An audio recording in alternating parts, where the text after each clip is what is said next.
পড়ালেখা শেষ করে একটা কোম্পানিতে চাকরির ইন্টারভিউ দিছি। চাকরি হবে বলে মনে হয় না, কারণ বর্তমানে ঘুষ মামা খালুরা না থাকলে কোনো চাকরি পাওয়া যায় না। তারপরও আশায় আছি। ইন্টারভিউ দিয়ে এসে মেসে এসে শুয়ে আছি, কিছুই ভালো লাগছে না। এমন সময় সবচেয়ে কাছের বন্ধু জয়ের ফোন। ঘুম ঘুম চোখে ফোনটা রিসিভ করলাম। কিরে, কই তুই? কেন, কি হয়েছে? কিছু না, আমরা যেখানে প্রতিদিন বসে আড্ডা দিই সেখানে চলে আয়। আচ্ছা, তুই একটু অপেক্ষা কর, আমি আসছি। তারপর ফ্রেশ হয়ে রওনা দিলাম। যেতে যেতে বরং আপনাদের আমার পরিচয়টা দিয়ে যাক। আমি হলাম অভ্র। দুনিয়াতে আপন বলতে কেউ নেই। আর যার সাথে ফোনে কথা বলছিলাম সে হলো আমার কলেজ জীবনের বন্ধু জয়। এখন আপন বলতে সেই আমার কাছের লোক। আপনাদের সাথে কথা বলতে বলতে আমার গন্তব্যে পৌঁছে গেলাম। কিরে, এত জরুরি তলব, কি হয়েছে? তেমন কিছু না। তা তো চাকরির ইন্টারভিউর কি খবর? চাকরিটা কি হবে? তুই তো জানিস বর্তমান এত সহজে চাকরি পাওয়া যায় না। তারপরও তারা বলছে 2 দিন পর জানাবে। আরে তুই কোনো টেনশন করিস না, দেখিস চাকরিটা ঠিক হয়ে যাবে। তাই যেন হয়। তারপর জয়ের সাথে আড্ডা দিয়ে রাতে ম্যাচে ফিরলাম। 2 দিন পর দুপুরবেলায় ম্যাচে শুয়ে আছি, এমন সময় ম্যাচের কেয়ারটেকার এসে একটা চিঠি দিয়ে গেল। চিঠিটা খুলতেই দেখলাম 2 দিন আগে যেই কোম্পানিতে চাকরির ইন্টারভিউ দিছিলাম চিঠিটা সেখান থেকে এসেছে। চিঠিটা পড়ে দেখলাম চাকরিটা হয়ে গেছে। আমি এটা দেখে সাথে সাথে জয়কে ফোন দিলাম। হ্যালো জয়, কোথায় তুই? কেন, কি হয়েছে? আরে ভাই, ফোনে বলা যাবে না, তুই তাড়াতাড়ি দেখা কর। আচ্ছা, আমি এখনই আসছি। তারপর জয় আসলো। এবার বল, কি এমন কথা যা ফোনে বললি না? আরে দোস্ত, তুই তো জানিস যে 2 দিন আগে আমি একটা চাকরির ইন্টারভিউ দিছিলাম। হ্যাঁ, তো কি হয়েছে? আজ সেই কোম্পানি থেকে চিঠি আসছে। তা চিঠিতে কি লেখা আছে? দোস্ত, চাকরিটা হয়ে গেছে। বলিস কি রে, তাড়াতাড়ি ট্রিট দে। আরে বোকা, শুধু কি ট্রিট? চল, আজ আমার পক্ষ থেকে তোকে ডিনার করাবো। তারপর ডিনার শেষে তাড়াতাড়ি চলে আসি, কারণ কাল সকালে আবার জীবনের নতুন একটা ধাপ শুরু হতে চলছে। মানে আমার চাকরি জীবনের শুরু। সকালে ঘুম থেকে উঠে তাড়াতাড়ি অফিসের জন্য তৈরি হয়ে রওনা দিলাম, যাতে প্রথম দিন যে করেই হোক দেরি না হয়। অফিসের লিফটে প্রবেশ করার সময় কিছু একটার সাথে ধাক্কা খেলাম, কিন্তু কিসের সাথে যে ধাক্কা খেলাম তা খেয়াল করি না। পরে এক টিমে বলে উঠল, এই যে মিস্টার, চোখে দেখেন না? জি, আমি না হয় চোখে দেখি না, ঠিক আছে। তা আপনার চোখ কি বাসায় রেখে আসছেন? কি বললেন আপনি? কেন, চোখের সাথে সাথে কি কানেও সমস্যা নাকি যে শুনতে পাননি? আপনার সাহস তো কম না, যাতা বলে যাচ্ছেন। যাতা কোথায় বললাম? দূর, যত সব ফালতু। কথাটা বলে চলে গেল। আমিও লিফট থেকে নামতে যাব, তখনই এক ছেলে ডাক দিয়ে বলল, কি ভাই, নতুন মনে হচ্ছে? হ্যাঁ। ভাইয়ের ভাগ্যটা মনে হয় ভালো না। কেন ভাই, এমন করে বলছেন কেন? আপনি যে মেয়েটার সাথে এতক্ষণ কথা কাটাকাটি করলেন, আপনি জানেন সে কে? কেন, কে সে? এই অফিসের বসের একমাত্র মেয়ে। বলেন কি? তাহলে তো মনে হয় চাকরিটার হলো না। দেখেন কি আছে কপালে। লোকটার কথা শুনে মনটা খারাপ হয়ে গেল। নিজেকে মারতে ইচ্ছে করছে। কি দরকার ছিল মেয়েটার সাথে কথা কাটাকাটি করার? একটু সরি বললেও তো সব ঠিক হয়ে যেত। এসব কথা ভাবতে ভাবতে বসের কেবিনের দিকে যেতে লাগলাম। কেবিনের সামনে গিয়ে ভয়ে ভয়ে দরজাটা খুলে বললাম, স্যার, আমি কি ভিতরে আসতে পারি? আসুন। তারপর আমি ভিতরে গিয়ে দেখি স্যারের মেয়েও ভিতরে বসে আছে। বসুন। আর তুমি তো নতুন, তাই না? জি স্যার। তা তোমার নামটা জানো কি? অভ্র। চেহারার সাথে নামটাও পুরাই জোকার। কথাটা বলে সে কেবিন থেকে বার হয়ে গেল। ও হচ্ছে আমার মেয়ে রিয়া। ওর কথাই কিছু মনে করো না বাবা, ও একটু এমনই। আসলে মা মরা মেয়েটা আমার আদর যত্নের কমতি রাখিনি, তাই কিছু বলি না। না স্যার, আমি কিছুই মনে করি নাই। মনে মনে আল্লাহকে অসংখ্য ধন্যবাদ দিলাম, কারণ রিয়া স্যারকে কিছুই বলে নাই। রিয়ার নামটা যেমন সুন্দর, রিয়া দেখতে অনেক সুন্দর, শুধু একটু রাগী। তাহলে যাও, তাহলে আজ থেকে কাজে লেগে পড়ো। তারপর স্যারের কেবিন থেকে বের হয়ে গেলাম, ম্যানেজার সাহেব আমাকে একটা কেবিন দেখিয়ে দিলেন। আমি গিয়ে সেখানে বসলাম। এইভাবে সময়টা খুব ভালোই কাটছিল। এর ভিতরে ম্যাচ চেঞ্জ করে এখন একটা ফ্ল্যাট বাসায় থাকি। একদিন স্যার আমাকে তার কেবিনে ডাকলেন। আমি কেবিনের দিকে যাচ্ছি আর ভাবছি হঠাৎ স্যার কি মনে করে ডাকলেন। এইসব কথাগুলো ভাবতে ভাবতে স্যারের কেবিনের সামনে চলে এসেছি।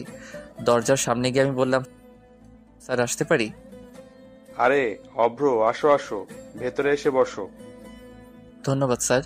আমাকে হঠাৎ করে ডাকলেন কেন স্যার? ও হ্যাঁ, এই নাও। আমার দিকে একটা কার্ড এগিয়ে দিয়ে, এটা কিসের কার্ড স্যার? এটা হচ্ছে আমার একমাত্র মেয়ে রিয়ার বিয়ের কার্ড। তাই অফিসের সবাইকে দাওয়াত দেওয়া হয়েছে, শুধু তুমি বাকি ছিলে। আমি কার্ডটা খুলে পড়তে লাগলাম। বিয়ের বাকি আর মাত্র 2 দিন। পড়া শেষ করে স্যারকে বিদায় জানিয়ে স্যারের কেবিন থেকে চলে আসি। তারপর নিজের কেবিনে এসে জয়কে ফোন দিলাম। রিং হচ্ছে তো হচ্ছে, ফোন রিসিভ করার কোনো কথাই নেই। হ্যালো। কিরে, ফোন ধরতে এত দেরি করলি কেন? একটু কাজে ব্যস্ত ছিলাম, এই আর কি। খুব কি ব্যস্ত নাকি? আরে না, বল তুই কেন ফোন দিলি? আজ বিকেলে একটু দেখা করিস। কেন রে, কিছু হয়েছে নাকি? না রে, তোর সাথে একটু কাজ আছে। আচ্ছা, তাহলে বিকেলে দেখা হচ্ছে। ওকে। বিকেলে জয়ের সাথে দেখা করতে গেলাম। কিরে, তোর আসতে এত দেরি হলো যে? আর বলিস না, রাস্তায় যে জ্যাম, তারপর আবার অফিস থেকে বের হতে একটু দেরি হয়ে গেছে। ও আচ্ছা, তাহলে বল তোর খবর কি? নতুন বাসায় যাওয়ার পর তো তোর সাথে দেখাই হয় না। এই তো চলছে কোনো রকম। ও শোন, তোকে যে জন্য ডেকেছি, বল শুনি। তোকে আমার সাথে এক জায়গায় যেতে হবে, তুই কিন্তু না বলতে পারবি না। তা না হয় যাওয়া যাবে, কিন্তু যাবিটা কোথায়? একটা বিয়েতে। কি, তুই আমাকে না জানিয়ে বিয়ে করছিস? আরে কি বলিস এসব? তোকে ছাড়া আমি এসব করবো তুই ভাবলি কি করে? তাহলে কার বিয়েতে যাওয়ার কথা বলছিস? আরে স্যারের মেয়ের বিয়ে, তাই স্যার অফিসের সবাইকে দাওয়াত করছে। তা বিয়েটা কবে শুনি? এই তো 2 দিন পর। বুঝলাম। তা বিয়েতে কি উপহার দিবি, কিছু কি ভাবছিস? আরে সেই জন্যই তো তোকে আজ ডাকছি, না হলে তোকে বিয়ের দিন বলতাম। আচ্ছা, আমি ভেবে দেখি কি দেয়া যায়, আর তুইও ভাব কেমন। আচ্ছা, আজ তাহলে যাওয়া যাক। দেখতে দেখতে বিয়ের দিন চলে এলো। আমি আর জয় যথারীতিভাবে একটা ছোট উপহার নিয়ে বিয়ে বাড়িতে উপস্থিত হলাম। বাড়িটা অনেক সুন্দর করে সাজানো হয়েছে, কিন্তু আমরা যখন বাড়ির ভিতরে প্রবেশ করলাম তখন অনেকটা অবাক হলাম।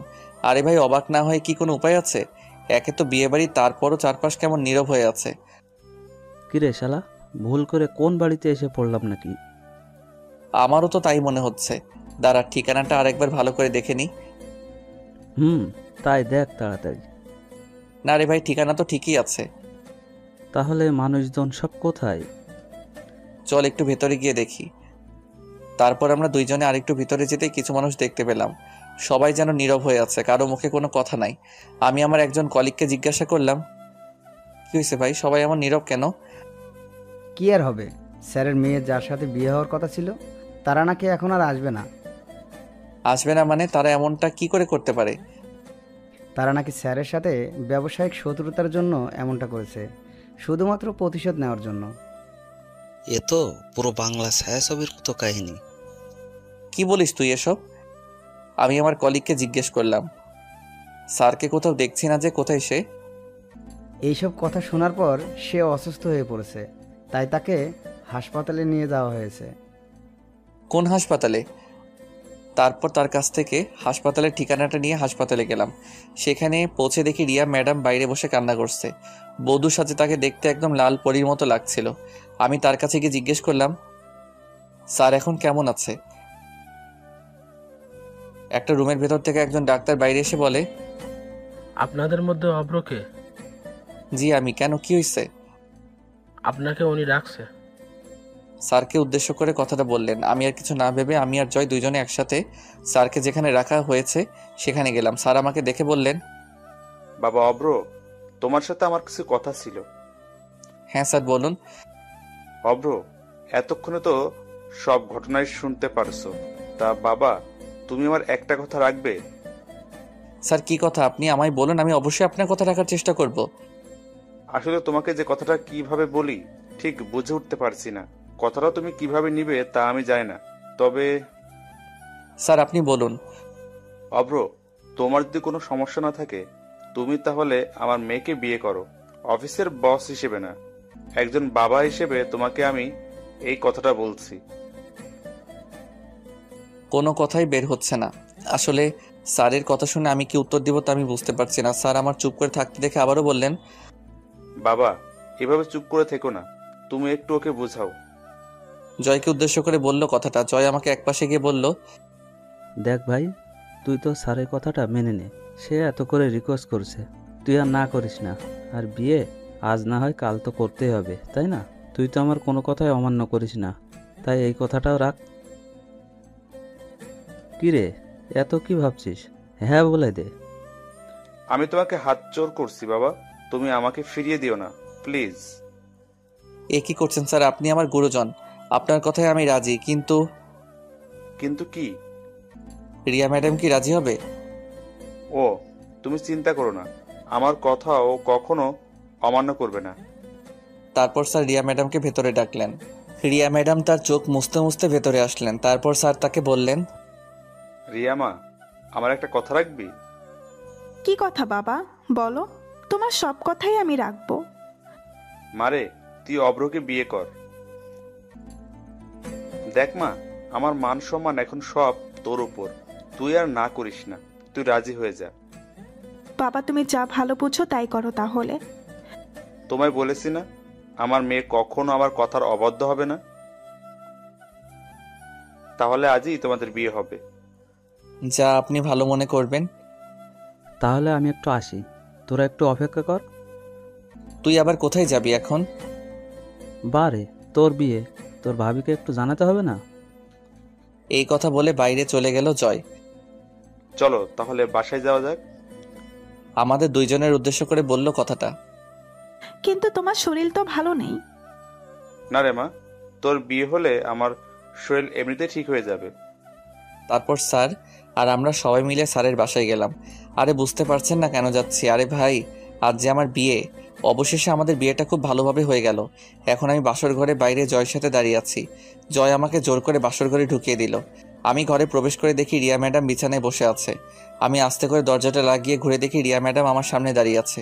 আমি তাকে আমার সামনে দেখে কিছুটা ঘাবড়ে যাই। আমি ভাবছিলাম সে হয়তোবা আমাকে সালাম করার জন্য খাট থেকে নেমে আসছে, কিন্তু আমার ধারণাকে ভুল প্রমাণ করে সে আমাকে যা বলল তা শোনার জন্য আমি মোটেও প্রস্তুত ছিলাম না। এই যে, আপনি আমাকে বিয়ে করলেন কেন? চুপ করে আছি, কি বলবো ঠিক বুঝে উঠতে পারছি না। কি হলো, চুপ করে আছেন কেন? না মানে আপনার বাবা বলেছে তাই। বাবা বলল আর আপনি রাজি হয়ে গেলেন? কেন, আপনি কি এই বিয়েতে খুশি নন?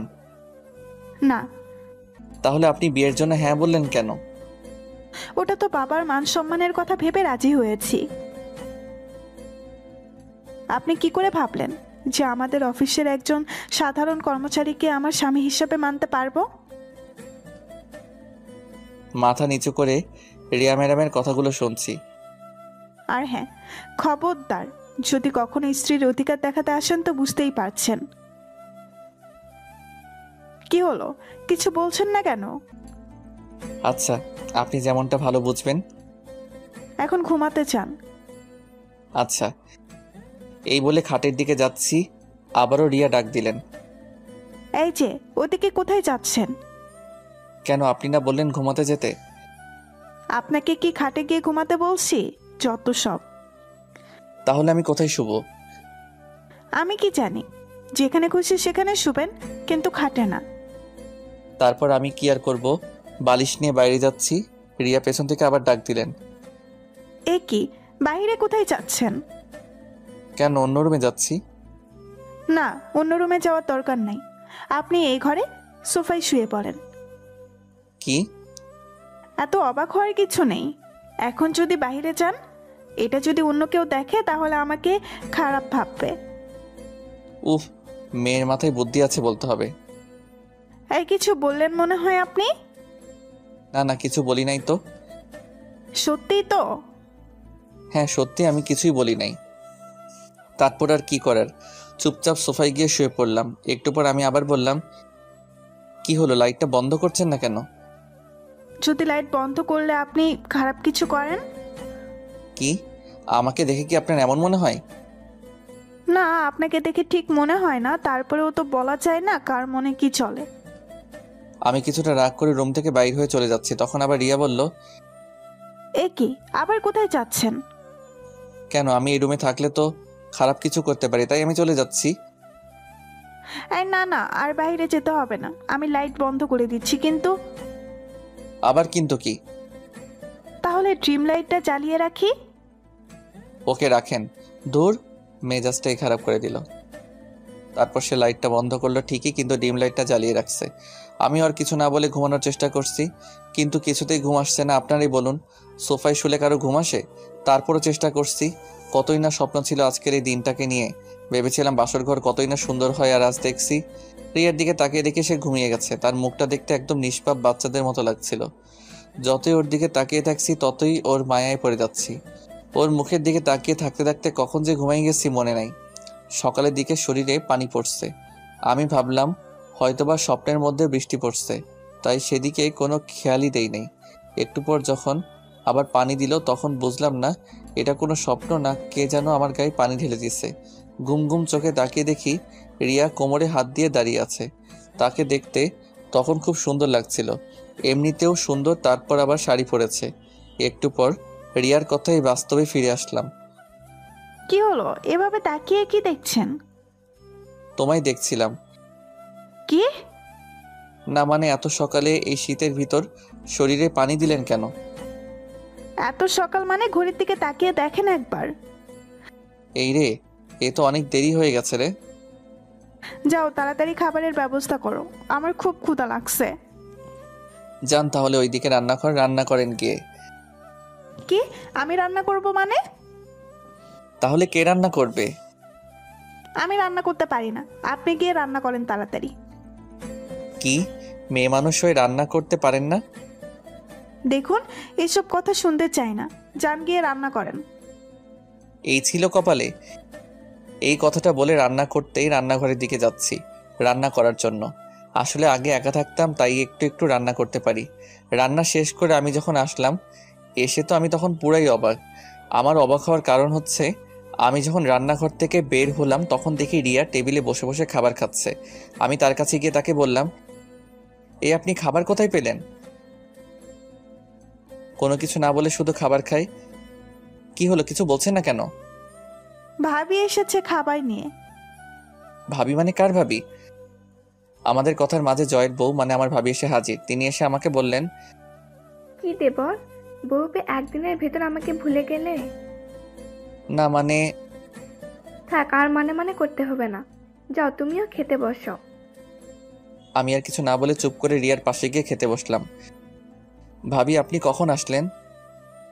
আমি তো আসছি অনেক আগে। কেন? না কিছু না, এমনি জিজ্ঞেস করলাম। তারপর আমি রিয়ার দিকে তাকিয়ে দেখি সে মিটমিট করে হাসছে, আর এদিকে আমার রাগ হচ্ছে। ওই ভাবি আসছে, তা আপনি একটিবার আমাকে ডাক দিতে তো পারতেন। রিয়া আমার দিকে কেমনভাবে তাকালো যেন, কিন্তু কিছুই বলল না। তা দেবর, তুমি রান্নাঘরে কি করছিলে? কি বলল ভাবি, এত সুন্দর একটা বউ পাইছি, তাকে কি করে রান্নাঘরে পাঠাই বলেন? যদি কালো হয়ে যায়? বাবা, একদিনে এত প্রেম? প্রেমের আর দেখছো কি, কেবল তো শুরু। আচ্ছা, তোমরা তাহলে খাও, আমি বরং আসি। এই কথা বলে ভাবি চলে গেলেন, আর আমি রিয়ার দিকে তাকিয়ে দেখি কেমন একটা রাগী ভাব নিয়ে আমার দিকে তাকিয়ে আছে। এভাবে তাকিয়ে আছেন কেন? ওই, আমি আপনার কেমনে বউ হই? কেন, আপনার সাথে না আমার কাল বিয়ে হলো? বিয়েটা একটা অ্যাক্সিডেন্ট। আর হ্যাঁ, আপনি ভাবলেন কি করে যে আমার বাবার অফিসের একজন সামান্য কর্মচারীকে স্বামী হিসাবে মেনে নিব? এটা কখনো সম্ভব না। একটু থেমে আবার বলতে শুরু করলো, আর আমরা কিছুদিন একসাথে থাকবো, তারপর আপনাকে আমি ডিভোর্স দিয়ে দেব, বুঝলেন? কথাগুলো বলে সে রুমে চলে গেল, আর আমি বসে বসে ভাবছি এই ছিল আমার জীবনে। যখন একা ছিলাম তখন তো খুব ভালো ছিলাম। কথাগুলো ভাবতে ভাবতে নিজের অজান্তেই কখন যে চোখে পানি চলে আসছে তা বুঝতে পারি নাই। সারাদিন আর রিয়ার সামনে যাই নাই। রাতে তার কাছে গিয়ে বললাম, সারাদিন তো কিছু খেলেন না, আসুন এখন কিছু খেয়ে নিন। কে বলছে আমি সারাদিন না খেয়ে আছি? আর আপনার খাওয়া আপনি খেয়ে নেন। আর আপনি? আমি বাইরে থেকে খাবার অর্ডার করছি। আমি আর কিছু না বলে রুম থেকে বের হয়ে আসবো, তখনই পেছন থেকে রিয়ার ডাক দিল, এই যে শুনুন, আমাকে এত কেয়ারলেস দেখাতে আসবেন না, বুঝলেন? আপনাকে আমার সহ্য হয় না। আমি তার কথা শুনে বাইরে চলে গেলাম। কি করব কিছুই ভালো লাগছে না। একটু রাত করে বাসায় ফিরলাম। দরজার কাছেই এসে 2-3 বার কলিং বেল বাজাতে রিয়া এসে দরজা খুললো আর বলল, কি ব্যাপার, এত রাত পর্যন্ত কোথায় ছিলেন? একটু কাজ ছিল। কি এমন কাজ যে রাত পর্যন্ত বাইরে থাকতে হবে? আমি আর কিছু না বলে সোজা রুমে চলে গেলাম। গিয়ে সোফায় শুয়ে পড়লাম। রিয়াও আমার পিছু পিছু আসলো এবং খাটে গিয়ে বসে পড়লো। দুইজনেই নীরব হয়ে আছি। একটু পর নীরবতা ভেঙে আমি বলতে শুরু করলাম, আপনাকে আমি ডিভোর্স দিয়ে দিব। সত্যি? সত্যি। তবে তবে কি? আমাদের 6 মাস একসাথে থাকতে হবে। আপনাকে তো আমি একদমই সহ্য করতে পারছি না, আর আপনি বলছেন 6 মাস একসাথে থাকার কথা। কি করবেন বলুন? কিছু পেতে হলে একটু তো কষ্ট করতে হবে। আর 6 মাসই তো, দেখতে দেখতে চলে যাবে। ঠিক আছে। রাতে দুইজনের ভিতর আর কোনো কথাই হয়নি। সকালে ঘুম থেকে উঠে দেখি রিয়া এখনো ঘুমিয়ে আছে, তাই তাকে আর জাগালাম না। সত্যি ঘুমন্ত অবস্থায় রিয়াকে একদম নিষ্পাপ শিশুর মতো মনে হচ্ছে। আমি হালকা পাতলা নাস্তা তৈরি করে রিয়ার জন্য রেখে অফিসের জন্য বেরিয়ে পড়লাম। অফিসে যেতেই স্যারের সাথে দেখা। আরে অব্র বাবা যে, তুমি অফিসে আসতে গেলে কেন? আর কয়দিন পরে আসতে পারতে। না স্যার, আসলে কিছু পুরন কাজ আছে, ওগুলো করতে হবে। ও আচ্ছা, তারপরও? না স্যার, আমার কোনো সমস্যা নাই। আচ্ছা, তাহলে একটু পর আমার কেবিনে এসে দেখা করো, কেমন? ঠিক আছে স্যার। তারপর আমি আমার কেবিনে এসে বসে বসে কাজ করছি। তখন স্যারের ফোন। আমি ফোন রিসিভ করতেই, অব্র, এখন আমার কেবিনে এসে দেখা করো। এই কথাটা বলেই ফোনটা কেটে দিল। তারপর আমি স্যারের কেবিনে গেলাম। তখন স্যার আমাকে বসতে দিয়ে বলতে শুরু করলেন, অব্র, তুমি তো জানো যে রিয়া আমার একমাত্র সন্তান। ও ছাড়া আমার আর কেউ নেই। আপনার কথা আমি ঠিক বুঝতে পারছি না। এই যে আমার এই যে সম্পত্তি দেখছো, সবই তো এখন তোমাদের। তাই বলছিলাম কি, তুমি যদি এখন আমার কোম্পানির দায়িত্বটা নিতে। সরি স্যার, আমাকে মাফ করবেন। আমি আপনার এই কথাটি রাখতে পারবো না। কিন্তু কেন বাবা? আমি আপনার মেয়ের স্বামী বলে আপনি আমাকে আপনার কোম্পানির দায়িত্ব দিতে চাচ্ছেন, কিন্তু আমি এটা চাই না। আমি বিয়ের আগে যেমন আপনার অফিসের কর্মচারী ছিলাম, আমি চাই এখনো কর্মচারী হিসেবে থাকতে। কি বলবো বাবা তোমায়, তোমার প্রতি আমি এমনিতেই কৃতজ্ঞ। তারপরও আজ তোমার কথা শুনে গর্বে আমার বুকটা ভরে গেছে বাবা। কথাগুলো কেঁদে কেঁদে বললেন। এ কি স্যার, আপনি কাঁদছেন কেন? আমার মেয়ের অনেক সৌভাগ্য যে তোমার মতো একজনকে জীবন সঙ্গী হিসেবে পেয়েছে। স্যারের মুখে এই কথা শোনার পর আমার মুখ দিয়ে আর একটা কথাও বের হচ্ছে না, শুধু দু চোখ দিয়ে পানি পড়ছে। তারপর স্যারের কাছ থেকে বিদায় নিয়ে নিজের কেবিনে এসে বসে আছি, কিন্তু কাজে মন দিতেই পারছি না। তারপর অফিস ছুটি হলে বাসায় আসলাম। বাসায় এসে কলিং বেল বাজানোর কিছুক্ষণ পর এসে রিয়া দরজা খুলে দিয়ে চলে গেল। আমি ভেতরে প্রবেশ করার পর খাবার টেবিলের দিকে চোখ যেতেই মনটা খারাপ হয়ে গেল, কারণ আমি সকালে যে খাবার রিয়ার জন্য রেখে গেছিলাম সে খাবার এখনও সেখানে আছে। তার মানে রিয়া আমার বানানো খাবার খায়নি। এটা দেখে আমার মন আরও খারাপ হয়ে গেল। এর ভিতর জয়ের ফোন। আমি ফোন রিসিভ করতেই, হ্যালো। কিরে বন্ধু, বিয়ে করে আমাদের একদম ভুলে গেলি নাকি? কি যে বলিস তুই, তোকে কি কখনো ভুলতে পারি? বুঝি তো, নতুন বউ নিয়ে খুব সুখে আছো মনে হচ্ছে। সুখে আছি না ছাই, তোকে যদি বলতে পারতাম কেমন সুখে আছি তাহলে তুই বুঝতে পারতি। কিরে চুপ করে আছিস কেন? কই চুপ করে থাকলাম? আচ্ছা, যদি ফ্রি থাকিস তাহলে দেখা করি। হ্যাঁ রে, ফ্রি আছি। তাহলে চলে আয় সেই জায়গায়। আচ্ছা, তুই অপেক্ষা কর। তারপর আমি বাসা থেকে বের হতে যাব, তখনই রিয়া আমাকে পেছন থেকে ডাক দিল। কোথায় যাও? কেন, কি হয়েছে? না, কিছু হয়নি, কিন্তু তুমি রাত করে বাড়ি আসবে, এতে আমার ঘুমের অসুবিধা হয়। আপনাকে জেগে থাকতে হবে না, আপনি বরং ঘুমিয়ে থাকবেন। তাহলে দরজা খুলবে কে? আমার কাছে দরজার আলাদা চাবি আছে, আপনি দরজায় তালা দিয়ে শুয়ে থাকবেন, সমস্যা নাই। ঠিক আছে। জানি না তোমাকে কিভাবে এতদিন সহ্য করব। এই কথাটা বলে রিয়া চলে গেল, আর আমিও বাসা থেকে বের হয়ে জয়ের কাছে গেলাম। কিরে আসতে তো দেরি করলি কেন? এই তো জ্যাম ছিল। ও আচ্ছা, তাহলে বল কেমন উপভোগ করছিস বিবাহিত জীবন? আরে বিবাহিত জীবন শুরু করলাম কোথায়, মাত্র তো 2 দিন হলো। তোর ভাগ্যটা অনেক ভালো, এত বড় লোকের মেয়ে তোর ঘরের বউ? বন্ধু, তার বলতে হবে না। মনের ভিতর কষ্ট রেখে মুখে একটা হাসি দিয়ে কথাটা বললাম। শোন, তোকে যে জন্য ডাকা হয়েছে, বল তাহলে। মানে আমাদের ভার্সিটির কিছু বন্ধু বান্ধব তোর বউকে দেখতে চাইছে। আমি বলেছি তোর কাছে শুনে তাদের জানাবো। জয়ের কথাটা শুনে চিন্তায় পড়ে গেলাম, কি করে রিয়াকে কথাটা বলি। সে তো কিছুতেই রাজি হতে চাইবে না, আর জয়কে বা না করি কিভাবে। কি হলো, চুপ করে আছিস কেন? কোনো সমস্যা? না, কোনো সমস্যা নাই। আমি বরং বাসায় গিয়ে তোকে ফোন করে জানাবো এই বিষয়ে। আচ্ছা ঠিক আছে। জয় আর আমি আরও কিছু কথা বলে যে যার বাসায় চলে আসলাম। বাসায় এসে দরজা খুলে ভেতরে প্রবেশ করলাম। রুমে গিয়ে দেখি রিয়া ঘুমিয়ে আছে। ঘুমিয়ে থাকা অবস্থায় তাকে দেখতে অনেক সুন্দর লাগছে। রাতে আর তাকে ঘুম থেকে ডাকলাম না, আমি সোফায় গিয়ে শুয়ে পড়লাম। সকালে ঘুম থেকে উঠে যথারীতিভাবে আমি রিয়ার জন্য নাস্তা বানিয়ে টেবিলে রেখে অফিসের উদ্দেশ্যে ঘর থেকে বের হয়ে আসি। রিয়া তখনও ঘুমিয়ে আছে। অফিসে এসে কাজ করছি আর মনের ভিতর শুধু একটা কথাই ঘুরপাক খাচ্ছে, কি করে রিয়াকে বলি যে আমার সকল বন্ধুরা তাকে দেখতে চাইছে। ও তো আমাকেই সহ্য করতে পারে না, আর আমার সাথে কথা বলার সময় এমনিতেই রেগে কথা বলে। অফিস ছুটির পর বাসায় এসে সোফায় বসে বসে ভাবছি, রিয়াকে কি এখন কথাটা বলবো? ধুর, যা আছে কপালে বলে দেই।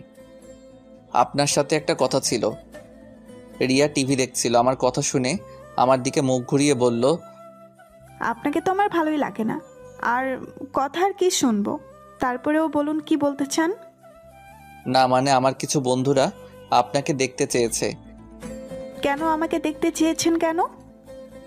আপনি আমার বউ না, তাই দেখতে চাইছে। ওই, আমি আপনার বউ হই? হ্যাঁ, আপনাকে বলছি আমি আপনাকে স্বামী হিসেবে মানি না, তাহলে আমি আপনার বউ হই কি করে? যত দ্রুত সম্ভব আমাকে ডিভোর্স দিয়ে দিবেন, বুঝলেন? আমি আর কিছু বললাম না। রিয়ার কথাগুলো শুনে নিজের অজান্তেই চোখ দিয়ে এক ফোঁটা পানি চলে এলো। আমি রিয়ার সামনে থেকে চলে গেলাম। বারান্দায় দাঁড়িয়ে আকাশের দিকে তাকিয়ে ভাবছি, কি পাপ করেছিলাম যে যার জন্য আমাকে এত কষ্ট পেতে হচ্ছে। সকালে একটু তাড়াতাড়ি করে অফিসে চলে গেলাম।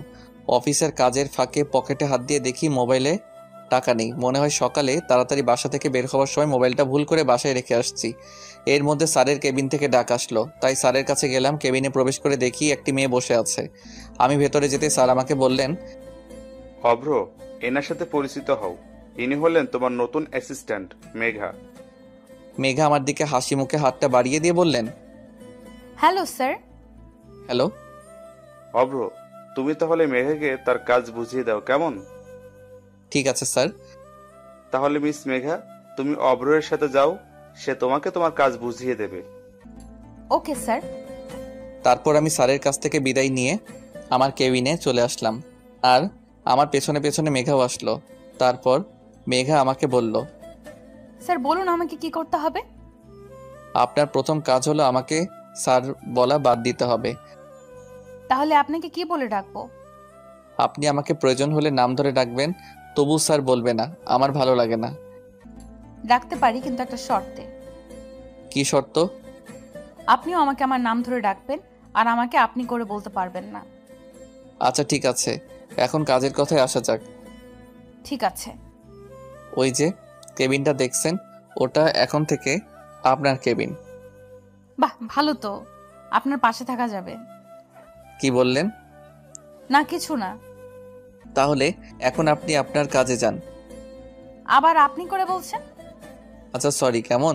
যাও, তুমি তোমার কাজে যাও। এবার হয়েছে? হ্যাঁ। তারপর আমি আমার কাজ করতে লাগলাম। অফিস ছুটি হলে আমি রিক্সার জন্য বাইরে দাঁড়িয়ে আছি। তখনই মেঘা এসে বলল, কি ব্যাপার, তুমি এখনো এখানে দাঁড়িয়ে কেন? রিক্সার জন্য দাঁড়িয়ে আছি। ও আচ্ছা, তা তোমার বাসা কোথায়? কেন? না মানে যদি কিছু মনে না করো, আমি তোমাকে তোমার বাসায় পৌঁছে দিতে পারি। আরে তুমি যাও, আমি ঠিকই রিক্সা পেয়ে যাব। আরে আসো তো। অনেকটা জোর করে আমাকে তার সাথে রিক্সায় তুলে নিল। আমিও রিক্সায় উঠে তার থেকে একটু দূরে বসার চেষ্টা করছি, যেন তার শরীরের সাথে টাচ না লাগে। আমার এই কাজ দেখে মেঘা বলল, আপনার কি কোনো সমস্যা আছে? কই না তো। তাহলে এত দূরে সরে বসে আছেন কেন? না ঠিক আছে, আমার কোনো সমস্যা হচ্ছে না। কিন্তু আমার সমস্যা হচ্ছে। কি সমস্যা? তুমি যেখানে বসে আছো যদি একটু ঝাঁকি লাগে তুমি তো পড়ে যাবে। তখন তো রাস্তার মানুষ ভাববে আমি তোমাকে ধাক্কা দিয়ে ফেলে দিছি। কি হলো, আমার দিকে এগিয়ে বসুন। তারপর আর কি করার, বাধ্য হয়ে তার দিকে এগিয়ে বসা লাগলো। এই মামা, রিক্সা থামাও। কেন রিক্সা থামাতে বলছো? কারণ আমার বাসার কাছে চলে আসছি। ও আচ্ছা, তাহলে বাই, কাল আবার দেখা হবে। এই কথা বলে মেঘা চলে গেল আর আমি বাসার দিকে যাচ্ছি। বাসায় গিয়ে আমি যা দেখলাম তা দেখে তো আমি পুরাই অবাক। আপনারা হয়তোবা ভাবছেন আমি অবাক হলাম কেন, তাহলে শুনুন আপনাদের বলি। আমি বাসার ভিতর প্রবেশ করতে দেখে আমার সকল বন্ধুরা আমার বাসায় আসছে। এর মধ্যে জয় এসে বলে, কিরে, কেমন সারপ্রাইজ দিলাম?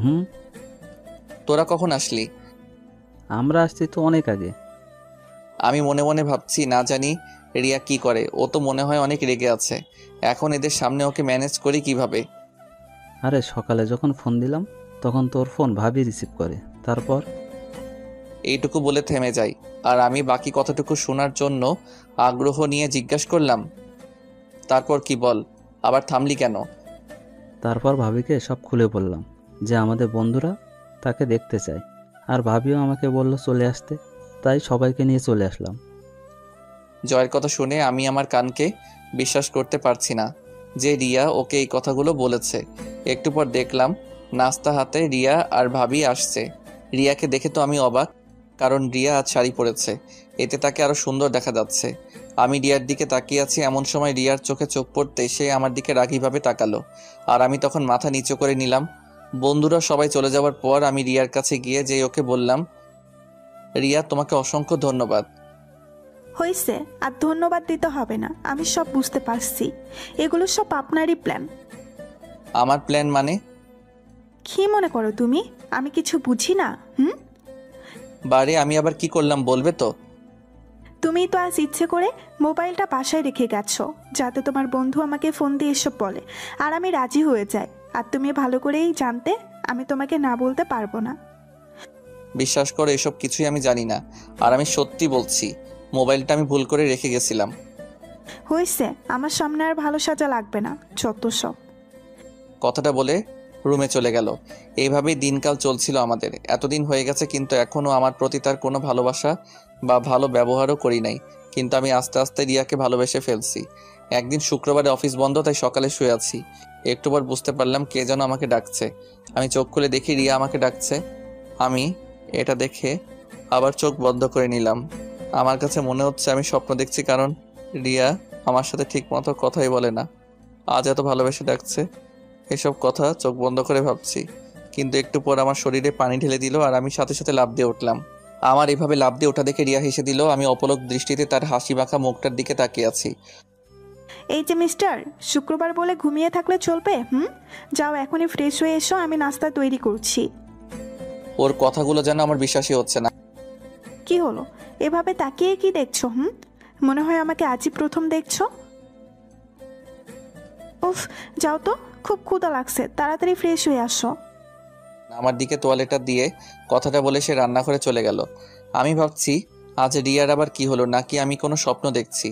না, এটা তো কোনো স্বপ্ন না, যা ঘটছে সবই তো আমার সাথে ঘটছে। আমার তো বিশ্বাসই হচ্ছে না।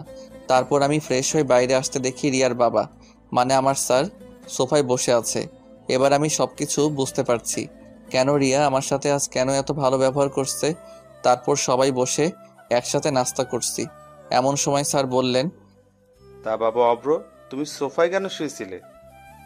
কি বলবো স্যার, আপনি যদি সত্যিটা শুনেন তাহলে বুঝতেন আমি কেন সোফায় শুয়েছিলাম। কি হলো বাবা, চুপ করে আছো কেন? আমার চুপ করে থাকতে দেখে রিয়া বলল, বাবা, ও কি বলবে? আমি বলছি কেন ও সোফায় শুয়েছিল। না জানি এখন আবার কোন সত্যটা বলবে কে জানে। বাবা জানো, তোমার জামাই খুব খারাপ। কেন রে, ও আবার কি করলো? কি করেনি তাই বলো? আমি কাল রাতে বললাম আমাকে যেন আজ ঘুরতে নিয়ে যায়, কিন্তু ও কিছুতেই রাজি হলো না। তার এক কথা, আমাকে ঘুরতে নিয়ে যেতে পারবে না, তাই আমি তাকে শাস্তি হিসাবে সোফায় শুতে দিচ্ছি। হায় হায়, মাইয়া কয় কে, তো দেখি মিথ্যা বলায় পটু। আমি অবাক দৃষ্টিতে রিয়ার দিকে তাকিয়ে আছি।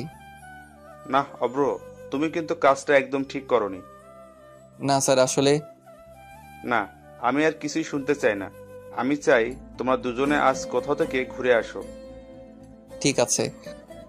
কি এখনো রাজি হলে কেন? হুম? আমার দিকে তাকিয়ে একটা মুচকি হাসি দিয়ে কথাটা বলল। তাহলে তোমরা বরং আমার গাড়িটা নিয়ে যাও, কেমন? সরি স্যার, মাফ করবেন, আমি আপনার গাড়ি নিয়ে ঘুরতে যেতে পারবো না। কেন গাড়ি নিতে পারবে না? কারণ আমি চাই না যে আমার স্ত্রীকে তার বাবার টাকায় ঘোরাতে। আমার নিজের যতটুকু সামর্থ্য আছে তাই দিয়ে আমি তার সব ইচ্ছা পূরণ করার চেষ্টা করব। অব্র, তোমাকে যতই দেখছি ততই অবাক হচ্ছি আমি। বাবা, ও কিন্তু তোমাকে অপমান করছে। না রে মা, ও তো ঠিক কথাই বলেছে। না বাবা। পুরো কথা বলতে না দিয়ে স্যারের ফোন আসলো, তাই তিনি ফোনে কথা বলছেন। কথা বলা শেষ করে স্যার তাকে বললেন, আমি এখন যাই মা, একটু কাজ আছে। আসি বাবা অব্র, ভালো থেকো তোমরা। তারপর স্যার চলে গেলেন। আর রিয়া আমার কাছে এসে, তুমি আমার বাবাকে অপমান করলে কোন সাহসে? আমি তাকে কোনো অপমান করি নাই। তুমি তো বলবেই ছোট লোক কোথাকার, একটা গাড়ি কেনার ক্ষমতা নাই। আর তাছাড়া তুই কোনোদিন এই গাড়িতে উঠেছিস বলে মনে হয় না। আর তুই কিনা আমার বাবার মুখের উপরে না বলে দিলি। রিয়া, তুমি কিন্তু একটু বেশি বুঝছো। আমি কিন্তু তাকে কোনো অপমান করে কথাগুলো বলি নাই। তুই অপমানের কি বুঝিস? হ্যাঁ, তোর মা বাবাকে যদি কেউ বলতো তাহলে তুই বুঝতি অপমান কাকে বলে। রিয়া আমার, তুমি কিন্তু কিন্তু কি? ও, আমি তো ভুলেই গেছিলাম, তোর তো মা বাবারই ঠিক নাই। রিয়া, জোরে চিৎকার করে উঠে রিয়াকে চড় মারলাম। কি করবো, রাগটাকে আর কন্ট্রোল করতে পারলাম না। কি শুরু করছো? কিছু বলছি না বলে তখন থেকে বাজে কথা বলে যাচ্ছ। নিজেকে কি মনে করো? হ্যাঁ। দেখলাম রিয়ার কোনো কথাই বলছে না, তার দুই চোখ বেয়ে পানি পড়ছে এবং আর কিছু না বলে সোজা রুমে গিয়ে দরজা লাগিয়ে দিছে। তারপর আমিও তাকে কিছু না বলে বাইরে চলে গেলাম। তারপর যখন মাথা একটু ঠান্ডা হলো তখন ভাবতে লাগলাম রিয়া আবার খারাপ কিছু করে না বসে। তাই আমি তাড়াতাড়ি বাসায় গেলাম। বাসার ভেতরে ঢুকে দেখি রুমের দরজা বন্ধ এবং ভিতর থেকে কান্নার আওয়াজ শোনা যাচ্ছে। তার মানে রিয়া এখনও কান্না করছে। আমি দরজার শব্দ করলাম, সাথে সাথে কান্নার আওয়াজ থেমে গেল, কিন্তু দরজা খুলল না। বুঝতে পারলাম সে আমার প্রতি রাগ করে আছে। আমি কয়েকবার ডাকার একটু পর দরজা খোলার শব্দ শুনতে পেলাম। আমি রিয়ার দিকে তাকাতেই সে আবার খাটে গিয়ে শুয়ে পড়লো। তারপর আমি তার কাছে গিয়ে বললাম, আই এম সরি। আসলে তখন ওভাবে তোমার গায়ে হাত তোলা আমার একদম উচিত হয়নি। প্লিজ তুমি আমাকে মাফ করে দাও। তুমি কেন মাপ চাচ্ছ? মাপ তো আমার চাওয়া উচিত। আসলে ভুলটা তো আমার ছিল, তুমি বরং আমাকে মাফ করে দাও। প্লিজ তুমি মাফ চেও না। তারপরেও তুমি আমাকে মাফ করে দাও প্লিজ। আচ্ছা যাও, মাফ করে দিলাম। কিন্তু ম্যাম, আপনি কি আমায় মাফ করছেন? হ্যাঁ করেছি। না, রিয়ার এই হাসি দেখে ওর প্রেমে পড়ে গেলাম। মেয়েটা হাসলে আসলে অনেক সুন্দর দেখা যায়। তারপর আমি ঘুমাতে গেলাম। শুয়ে শুয়ে ভাবছি রিয়া আমার সাথে এই প্রথম হেসে কথা বললো। এমন করে যদি প্রত্যেক দিন ও কথা বলতো, কিন্তু কি হবে, এভাবে হেসে কথা বলে আর তো কিছুদিন পর ওর সাথে আমার ডিভোর্স হয়ে যাবে। এই কথাটা ভেবেই মনটা খারাপ হয়ে গেল। সকালে ঘুম থেকে উঠে রিয়ার দিকে তাকিয়ে দেখি ওর মুখটা একদম লাল হয়ে আছে। কাল রাতের চরের দাগ এখন স্পষ্ট বোঝা যাচ্ছে। ওর মুখে দাগ দেখে নিজের প্রতি খুব রাগ হলো। ইচ্ছা করছে ওর মুখটা আলতো করে ছুঁয়ে দেই, কিন্তু তা করা যাবে না। যদি ওর মুখে হাত দেওয়ার সময়ও জেগে যায় তাহলে তো খুব রেগে যাবে। এই রে, অফিসে দেরি হয়ে যাচ্ছে, এখন আর নাস্তা বানানোর সময় নাই, তাই তৈরি হয়ে বেরিয়ে পড়লাম। আমি আমার কেবিনে বসে কাজ করছি, এমন সময় মেঘা এসে, আসতে পারি?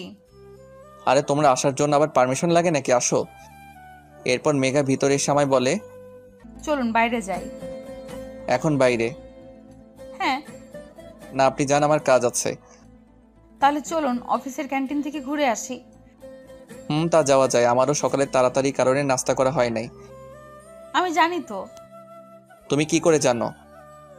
আপনার মুখ দেখেই বোঝা যাচ্ছে। ও তাই নাকি? এত কথা না বলে চলো তো। তারপর আমি আর মেঘা দুইজনে নাস্তা করতে চলে গেলাম। নাস্তা করার এক পর্যায়ে মেঘা বলল, আচ্ছা অব্র, আমি দেখতে কেমন? কি হলো, বলছো না যে? কি বলবো? উফ, যা জানতে চাইছি তাই বলো। সত্যি কথা বলতে তুমি দেখতে খুবই সুন্দর। সত্যি? আরে হ্যাঁ। নাস্তা শেষে আমি আবার আমার কাজ করছি। অফিস ছুটি হওয়ার পর আমি সোজা আমার বাসায় চলে আসি। কলিং বেল দিতেই বরাবরের মতো রিয়া এসে দরজা খুলে দিয়ে চলে গেল। তারপর আমি ফ্রেশ হয়ে বাইরে বের হতেই রিয়া আমার দিকে অগ্নি দৃষ্টিতে তাকিয়ে আছে। আর তার এইভাবে তাকিয়ে থাকা দেখে আমি মনে মনে ভাবতে লাগলাম, আমি তো আজ এমন কোনো কাজ করি নাই যে রিয়া আমার প্রতি এইভাবে রেগে থাকবে। তারপরও আমি ভয়ে ভয়ে জিজ্ঞাসা করলাম, ওভাবে আমার দিকে তাকিয়ে আছো কেন? কেন তাকিয়ে আছি তুমি বুঝতে পারছো না? না। বাসায় যে তুমি ছাড়া অন্য একজন মানুষ থাকে তুমি জানো না? অন্য কে থাকে আবার? কি অন্য কেউ থাকে না? তাহলে আমি কে? বারে, তুমি অন্য একজন হবে কেন? এটা তো তোমারও বাসা, তাই না? তুমি তো আমাকে অন্য একজন মনে করো। আমি যে এই বাসাতে থাকি সেটাও তুমি ভুলে গেছো? কি বলছো এসব তুমি? ঠিকই তো বলছি। তাহলে তুমি আমার জন্য সকালে নাস্তা দিয়ে যাওনি কেন? তুমি জানো না আমি রান্না করতে পারি না? তুমি তো বাইরে থেকে খাবার নিয়ে আসো, তাই আমি। তাহলে এর আগে যে নাস্তা বানিয়ে রেখে যেতে সেগুলো কার জন্য রেখে যেতে? চুপ করে দাঁড়িয়ে না থেকে খাবারের ব্যবস্থা করো। সকাল থেকে কিছুই খাই নাই, আমার খুব ক্ষুধা লাগছে। কি বলো তুমি এসব? সকাল থেকে কেন না খেয়ে আছো? তোমার প্রতি রাগ করে, তাই ভাবলাম যতক্ষণ না তুমি রান্না না করছো ততক্ষণ পর্যন্ত আমি কিচ্ছু খাবো না। আমার প্রতি কেন রাগ করে না খেয়ে থাকবে? না, তোমাকে বুঝতে হবে না। কেন কেন? যাও, তোমাকে আমার জন্য রান্না করতে হবে না, খাবো না আমি। এই কথা বলে আবার রাগ করে রুমে চলে গেল। হঠাৎ রিয়ার কি হলো যে আমার সাথে এত ভালো ব্যবহার করছে? মনে হয় ও ভেবেছে আর তো মাত্র কটা দিন আছে আমার সাথে থাকবে, তাই হয়তো আমার প্রতি দয়া দেখাচ্ছে। না, এসব আমি কি ভাবছি আবোল তাবোল। যাই এখন রান্নাঘরে গিয়ে রিয়ার ফেভারিট কিছু রান্না করে নিয়ে আসি। এই যে আমি তো রিয়ার কি কি পছন্দ তাই জানি না, এখন কি করি? অনেক ভাবার পর একটা বুদ্ধি মাথায় এলো। দেখি কাজে লাগিয়ে দিলাম ফোন স্যারকে, মানে রিয়ার বাবাকে। আরে অভ্র বাবা যে, কেমন আছো? জি স্যার, ভালো আছি। আপনি কেমন আছেন? আমিও ভালো আছি। আর শোনো, কথায় কথায় এত সার সার করো কেন? আমি তোমার অফিসের বস, কিন্তু এখন তো তুমি অফিসে নাই যে স্যার স্যার বলবে। তাই এখন থেকে বাবা বলে রাখবে, কেমন? Okay sir. আবার স্যার? সরি বাবা। এখন ঠিক আছে। তা জামাই, কি করতে রাতে ফোন দিলে? না মানে আপনার মেয়ে কি কি খেতে ভালোবাসে তা যদি একটু বলতেন। কেন, তুমি আবার আমার মেয়ের জন্য রান্না করবে নাকি? এই তো এই আর কি। আচ্ছা বলছি, শোনো। তারপর স্যারের কাছ থেকে রিয়ার প্রিয় খাবারের নাম জেনে সেটা রান্না করতে লাগলাম। জানি না কতটুকু ভালো হবে। রান্না শেষ করে টেবিলে সবকিছু সাজিয়ে রেখে রিয়াকে ডাকতে গেলাম। রিয়া, রান্না শেষ করে তাড়াতাড়ি খেতে আসো। আমি খাবো না। প্লিজ রাগ করো না, এসো খাবার খেয়ে নাও। বললাম না আমি খাবো না। আর তুমি এখান থেকে যাও তো, বিরক্ত করো না। আচ্ছা ঠিক আছে, তোমাকে আর বিরক্ত করব না। এই কথা বলে যেই অন্যদিকে ঘুরবো তখনই দরজা খুলে রিয়া চলে আসলো। তারপর আমার সাথে কোনো কথা না বলে সোজা খাবার টেবিলে গিয়ে বসে পড়লো। আর আমি তাকে খাবার বেড়ে দিয়ে বললাম, এই নাও তোমার প্রিয় খাবার। ওয়াও, এটা যে আমার প্রিয় তুমি জানলে কি করে? সেটা জেনে কি করবে, তুমি বরং খেয়ে দেখো কেমন হয়েছে। তারপর রিয়া খাবার মুখে দিয়ে আমার দিকে রাগীভাবে তাকালো। এটা দেখে আমি বুঝতে পারলাম খাবার বেশি ভালো হয়নি। এই খাবার তুমি বানিয়েছো? হ্যাঁ। সত্যি বলছো তো? আমি জানি বেশি ভালো হয় নাই। এই কথাটা বলে মাথা নিচু করে আছি, তখনই রিয়া জোরে জোরে হাসি দিয়ে বলে, আরে বোকা, কে বলছে খারাপ হয়েছে? খাবারটা অনেক অনেক ভালো হয়েছে, মনে হচ্ছে পুরো রেস্টুরেন্ট থেকে আনা। সত্যি বলছো? একদম সত্যি বলছি, তুমি নিজেই খেয়ে দেখো। না তুমি খাও, তারপর আমি খাবো। না, তা হবে না, আমরা একসাথে খাবো। তারপর আর কি করার, একসাথে খাওয়া শেষ করে ঘুমাতে গেলাম। ঘুম থেকে উঠে রিয়ার দিকে তাকিয়ে আসছি, কেন জানি না ওর দিকে তাকিয়ে থাকতে আমার খুব ভালো লাগছে। তারপর অফিসে চলে আসলাম। আজ একটু কাজ কম, তাই বিকালে ছুটি দিয়ে দিল। অফিস থেকে বের হতে মেঘা এসে বলে, আজ তো তাড়াতাড়ি ছুটি হয়ে গেল, চলুন কোথাও বসে চা বা কফি খাওয়া যাক। এই বিকালে মন্দ হয় না। তারপর আমি আর মেঘা একটা কফি শপে আসলাম। কফি শপের ভিতরে গিয়ে বসতে দেখি আমার সামনে টেবিলে রিয়া আর কিছু মেয়ে, মনে হয় রিয়ার বন্ধু হবে। তারপর মেঘা বলল, তোমার জন্য কি অর্ডার করব? যেটা তোমার ভালো লাগে সেটাই অর্ডার করো। আমি আর চোখে রিয়ার দিকে তাকিয়ে দেখি রিয়া বারবার আমার দিকে তাকাচ্ছে এবং আমার সাথে মেয়েটাকে তাকে দেখার চেষ্টা করছে, কিন্তু পারছে না, কারণ মেঘা মুখোমুখি হয়ে বসেছিল। কফি চলে এলো, আমি আর মেঘা কফি খাচ্ছি আর গল্প করছি। আমি এমনভাবে আছি যে আমি রিয়াকে দেখি নাই। আমি একবার রিয়ার চোখের দিকে তাকিয়ে দেখি সে পুরো রেগে গজগজ করছে। আমাদের কফি খাওয়া শেষ হলে আমরা চলে যাওয়ার জন্য বাইরে এলাম। আমি বুঝতে পারছি আমার পেছন পেছন রিয়াও আসছে। আমি সেটা দেখে মেঘাকে বললাম, মেঘা চলো ওদিকটাই যাই, ওখানে একটা সুন্দর পার্ক আছে। চলো তাহলে। তারপর দুইজনে একটা রিকশায় চড়ে রিয়ার সামনে দিয়ে চলে গেলাম। ঘোরা শেষ হলে রাতে বাসায় ফিরলাম। বাসায় এসে দেখি দরজাটা আগে থেকেই খোলা, তাই আমি ভেতরে প্রবেশ করি। একটু পর রিয়া আমার কাছে এসে বলে, কোথায় ছিলে এত সময়? কোথায় থাকবো, আবার অফিস ছিলাম। তোমার অফিস তো অনেক আগেই ছুটি হয়ে গেছে, এত সময় কোথায় ছিলে? বন্ধুদের সাথে ছিলাম। ও আচ্ছা, তা মেয়েটা কে শুনি? কোন মেয়ে? এই যে যার সাথে কফি শপে এত হাসাহাসি করে কথা বলছো। তুমি জানলে কিভাবে যে আমি কার সাথে বসেছিলাম? তা আমি দেখেছি তোমাদের দুজনকে। তাই নাকি? এখন বলো মেয়েটা কে? আমার ফ্রেন্ড বলতে পারো। তোমার ফ্রেন্ড হলে সেদিন আসলো না যে? এই তো কিছুদিন হলো ওর সাথে পরিচয়টা। ছি, তোমার লজ্জা করে না ঘরে বউ থাকতে তুমি? ওয়েট, বউ মানে কি তোমার কথা বলছো? তার কার কথা বলবো শুনি? তোমার সাথে তো আর কয়েকদিন পর ডিভোর্স হয়ে যাবে, আর তাছাড়া তুমি তো আমাকে দুই চোখে দেখতে পারো না। দেখলাম রিয়া আমার কথাগুলো শুনে কিছুটা চুপ হয়ে গেল, তারপর আবার বলল, ডিভোর্স তো এখনো হয়নি, যতদিন না হয় ততদিন তো আমিই তোমার বউ। কথাটা বলার সময় দেখলাম ওর চোখের কোণে পানি। তবে কি রিয়াও আমাকে ভালোবাসতে শুরু করেছে? কথাটা ভেবেই নিজের অজান্তে মুখে হাসি ফুটে উঠল। পরের দিন দুপুরে অফিসে বসে কাজের ব্যাপারে মেঘার সাথে কথা বলছি, এমন সময় দেখি রিয়া আসলো। ও ভেতরে এসে মেঘাকে দেখে আমার দিকে রাগী ভাব নিয়ে তাকিয়ে আছে। তারপর আমি মেঘাকে বললাম, তুমি এখন যাও, আমি তোমাকে পরে ডেকে নেব। মেঘা চলে যাওয়ার পর আমি রিয়াকে বললাম, তুমি হঠাৎ এখানে? কেন আসতে পারি না? না, তা পারবে না কেন? এটা তো তোমারই অফিস। আমি না আসলে হয়তো বা ভালোই হতো। কেন? এই যে তোমাদের কথা বলার সমস্যা করলাম। তা অবশ্যই ঠিক। কি বললে তুমি? ওই কিছু না তো। না, তুমি কিছু একটা তো বলছো। আরে না, কিছুই বলি নাই। আমি দেখলাম রিয়ার হাতে টিফিন বাটি, তাই আমি তাকে বললাম, হাতে কি, ওটা আমার জন্য আনছো? এনেছিলাম একজনের জন্য, কিন্তু সে তো খুব ভালোই আছে। কথাটা বলে রিয়া চলে গেল। আমি পেছন থেকে এত ডাকার পরও শুনলো না, চলে গেল। তারপর আমি কেবিনে বসে আছি, এমন সময় মেঘা এসে বলে, অভ্র, মেয়েটা কে? কেন, তুমি জানো না? জানলে তোমায় জিজ্ঞেস করতাম নাকি? ও হচ্ছে আমাদের অফিসের বসের মেয়ে, আর আমার স্ত্রী। কি, তোমার স্ত্রী? হ্যাঁ। কই, আগে তো বলো নাই কখনো। তুমিও তো জানতে চাও নাই। ও আচ্ছা। কি ব্যাপার, তোমার চোখে পানি কেন? কই পানি? বলে নিজের হাত দিয়ে চোখটা মুছলো। আমি দেখতে পাচ্ছি তোমার চোখে পানি। মনে হয় চোখে কিছু পড়েছে। কই দেখি তো। না, তোমাকে দেখতে হবে না। বলে সে চলে গেল। অফিস ছুটি হওয়ার পর কোথাও মেঘাকে দেখলাম না। তারপর আমি বাসায় চলে আসি। বাসায় এসে ফ্রেশ হয়ে রান্না করতে যাব, তখনই রিয়া এসে বলে, তোমাকে আজ রান্না করা লাগবে না। তাহলে রাতে খাবো কি? আচ্ছা, আমি রান্না করছি। কি বলো তুমি? রান্না করা শিখলে কবে? রান্না করতে পারি না, তবে রান্না করার চেষ্টা করছি। সেগুলো কি খাওয়ার মতো হয়েছে? যাও, তোমাকে খাওয়া লাগবে না।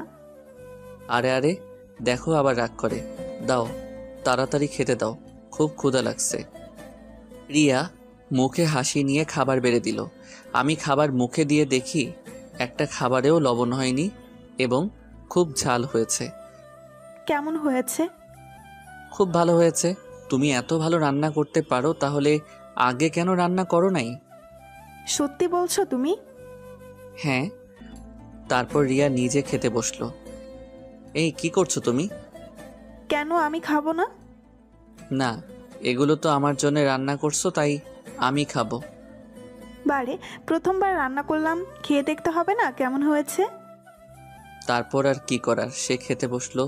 খাবার প্রথমে মুখে দিতেই ফেলে দিয়ে পানি পানি বলে চিৎকার করতে লাগলো। আমি তাকে পানি ধরে দিলাম। তারপর সে পানি খেয়ে আমাকে বলল, এত বাজে হয়েছে, তুমি খাচ্ছ কি করে? ছি ছি। তুমি এত ভালোবেসে আমার জন্য প্রথমবার রান্না করছো, এটাই অনেক। রিয়া শুধু আমার মুখের দিকে তাকিয়ে বলল, না, তোমাকে এটা খেতে হবে না, আমি বাইরে থেকে খাবার অর্ডার করছি। না, অর্ডার করলে তোমার জন্য করো, আমি তো আজ এগুলিই খাবো। খাওয়া শেষ করে ঘুমাতে গেলাম।